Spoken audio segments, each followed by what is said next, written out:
Hi, I'm Donald Brennan. This is one of my favorite places in New York, Brooklyn. From its brownstones to beautiful parks. I know the borough inside and out, from new development to resales to my neighborhood picks. So grab a smartphone or a pad and pen while I share my 2 cents. Right now I'm at the East Wind Snack Shop in Windsor Terrace, Brooklyn, an undiscovered gem in the midst of a long-established neighborhood. Founder, Chef Chris Cheung, is someone who took the entrepreneurial leap and has been rewarded with hundreds of fans willing to cross the bridge in order to taste his Chinese-inspired food. Let's come inside. Chef Chris Cheung knows his way around a kitchen. He has worked in some of the top restaurants in the city, from Nobu to Georges and Ruby Foos. Now he's making his mark with his own restaurant, East Wind Snack Shop in Windsor Terrace, Brooklyn. Owning a restaurant is hard. What made you want to go out on your own? Yeah, I agree. Owning a restaurant is very, very difficult to do because you have to love it. If you don't love it, it's not going to work out. So usually the pinnacle of what you want to do in your career ends up being owning, so you can kind of call your own shots and you can be as creative as you want, and you could do the things the way you feel that they should be done. Right. So you've been at this a while, but can you tell us actually how long? And also would love to hear about some of these accolades that you've received. Great praise from all around. Yeah, I've been in the business over 20 years. So started out a while ago, worked my way up the ladder with some really great chefs. This past year, we've received a lot of accolades. We got a New York Times review, highlighted by great publications like Brooklyn Magazine, New York Magazine, Edible Brooklyn. I've done my share of food TV. Sure.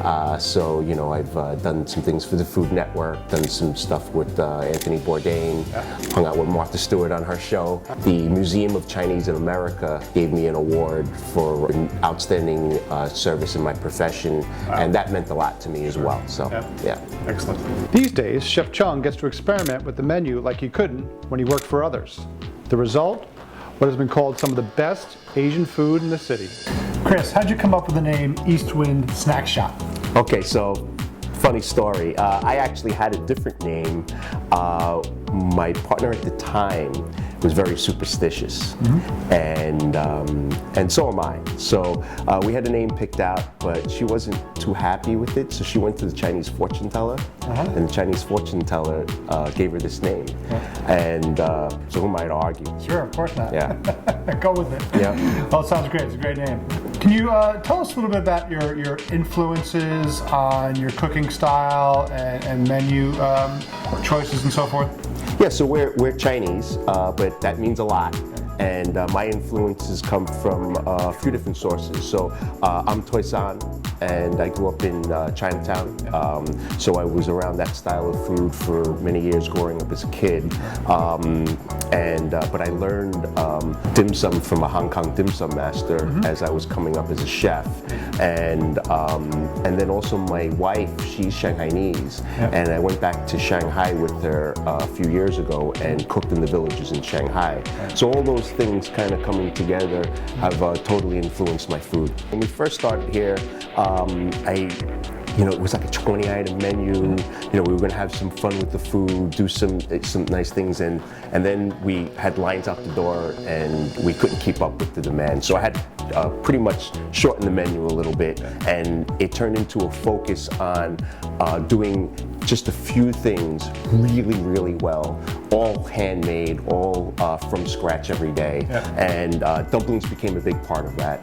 Dumplings was something that the neighborhood wanted, and we focused on dumplings. So I kind of call it chasing the perfect dumpling, and I've gotten pretty far with it.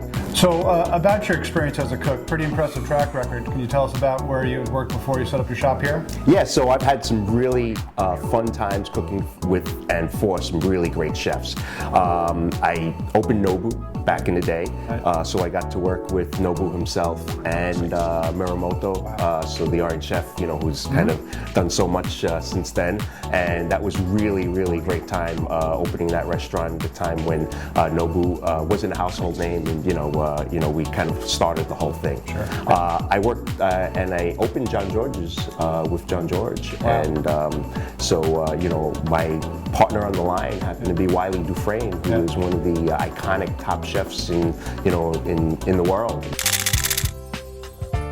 Excellent location here. Can you tell me a little bit about why you chose this spot to open up your restaurant?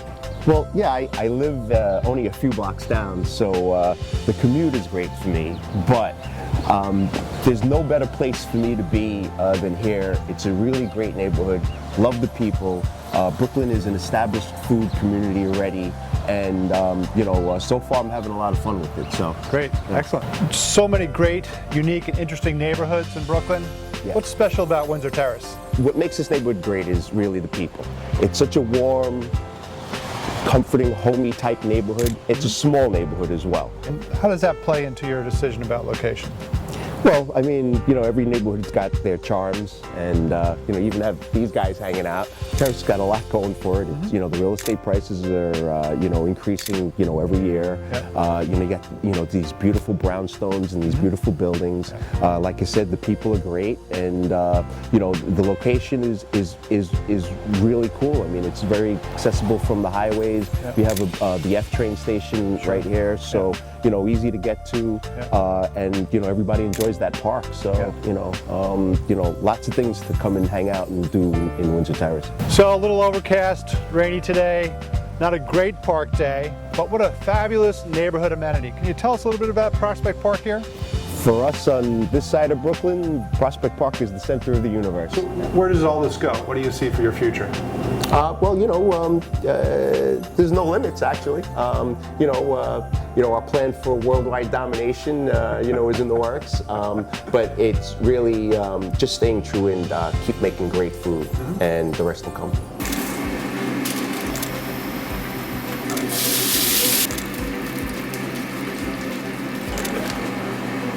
Not too far from more established restaurant scenes like that in Park Slope, Brooklyn, Chef Cheung has succeeded in putting Windsor Terrace on the map as a destination for those willing to hop on a subway in order to experience some great food.